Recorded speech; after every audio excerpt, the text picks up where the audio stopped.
جی بلال بھائی. جی علی بھائی، question number 4 ہے نیکسٹ نعمان بھائی کا پاک پتن سے. یہ کہاں لکھا ہے کہ غیر نبی کی طرف وحی نہیں آتی، جبکہ قرآن میں لکھا ہے کہ حضرت مریم علیہ السلام اور حضرت زکریا کی بیوی پر وحی آتی تھی؟ جی جی بالکل آپ کی بات درست ہے، اور الحمدللہ میں نے اس لیے اس کے اوپر بڑی تفصیلی ویڈیو ریکارڈ کرائی ہے. ان چیزوں سے تو کوئی انکار نہیں ہے. اللہ کے فضل سے قرآن میں یہ بھی لکھا ہوا ہے کہ حضرت یوسف علیہ السلام کو ان کے 11 بھائیوں نے اور ماں باپ نے سجدہ کیا. الحمدللہ قرآن میں یہ بھی لکھا ہوا ہے کہ حضرت آدم علیہ السلام کو فرشتوں نے سجدہ کیا. تو اللہ کے فضل سے قرآن کے اس حکم پہ عمل کرتے ہوئے کوئی مسلمان بھی رسول اللہ کو سجدہ نہیں کرتا. تو آخر کوئی وجہ ہے نا. تو قرآن آپ نے پڑھا ہے تو آپ کو دین کا بنیادی نالج بھی ہونا چاہیے کہ قرآن پڑھ لینے سے صرف ایک پک اینڈ چوز کر لینے سے مسائل ثابت نہیں ہوتے. تو کیوں نہیں سجدہ کرتے رسول اللہ کو صحابہ کرام یا اہل البیت؟ کیونکہ اس امت میں یہ بین ہو چکا ہے. اب بین کہاں ہوا ہے؟ قرآن میں تو کہیں نہیں بین ہوا. وہ حدیث میں بین ہوا ہے. ابو داؤد میں ابن ماجہ میں حدیث ہے کہ ایک صحابی نے حضور کو سجدہ کیا. آپ نے کہا سر اٹھا، کیا کر رہا ہے؟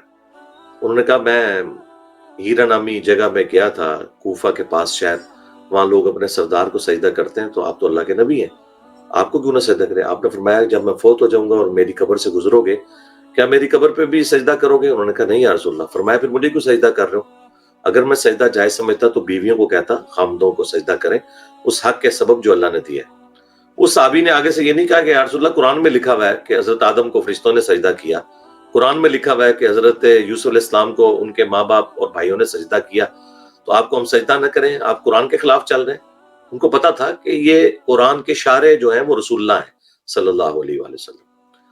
اب یہ جو آپ بات کر رہے ہیں تو اب قرآن کے شارع رسول اللہ ہیں، تو رسول اللہ صلی اللہ علیہ وسلم نے کلیئر کیا ہے، بخاری مسلم میں حدیث ہے کہ میرے بعد نبوت کی خبروں میں سے اب صرف مبشرات باقی ہیں. پوچھا گیا کیا ہے؟ فرمایا خواب. تو نبی علیہ السلام نے بتا دیا اب کوئی کشف الہام یہ کوئی ایسی چیز نہیں ہوگی، بالکل فراڈ ہے سب کچھ. میں نے تفصیل کے ساتھ اس ٹاپک کو ایڈریس کیا ہے.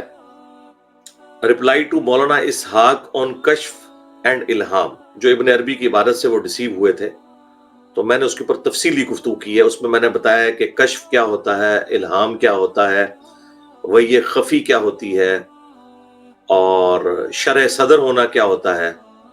وہ کسی غیر مسلم کے ساتھ بھی کوئی معاملہ اس طرح کا ہو سکتا ہے. یہ چونکہ پورا مقدمہ ہے، وہ آلموسٹ 1 گھنٹے کی ویڈیو ہے، وہ ماسٹر پیس ہے اس ٹاپک کے اوپر، ماسٹر پیس ہے.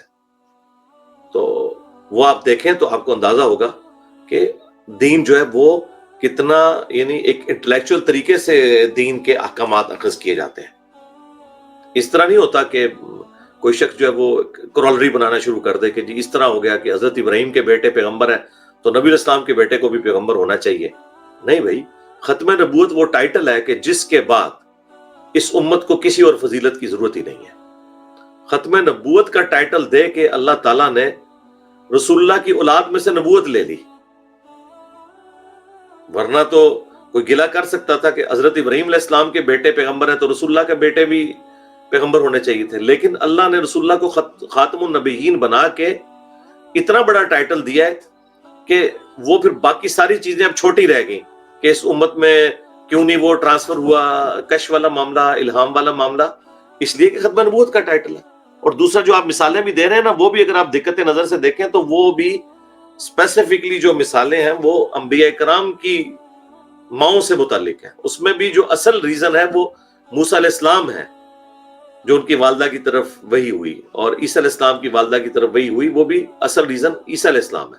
تو اب ختم نبوت ہو چکی ہوئی ہے، تو ختم نبوت وہ ٹائٹل ہے جس نے کشف، الہام، اس طرح کی ساری چیزوں کو ختم کر دیا اللہ کے فضل سے. آپ پورا مقدمہ دیکھیں، میں نے طبیعت صاف کی ہوئی ہے الحمدللہ. نیکسٹ.